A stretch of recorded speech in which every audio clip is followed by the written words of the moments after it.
Martedì 28 febbraio, San Romano Abate. È il 59esimo giorno dall'inizio dell'anno, ne mancano 306 al termine. Il sole sorge alle 6.51, tramonta alle 17.56. La luna si leva alle 10.58, tramonta alle 2.37.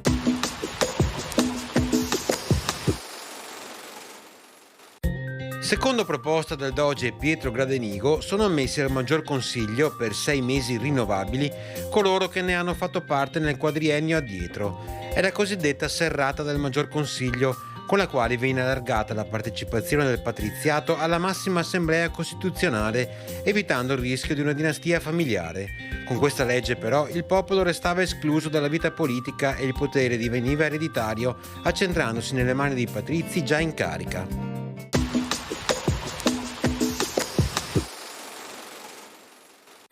Le previsioni per domani: presenza di diffusa nuvolosità medio-alta, con qualche locale schiarita al mattino specie sui rilievi e aumento della copertura dal pomeriggio.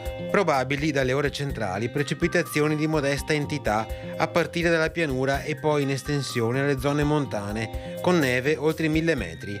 Temperature in generale contenuto aumento, clima ventoso con bora in pianura, specie sulle zone orientali.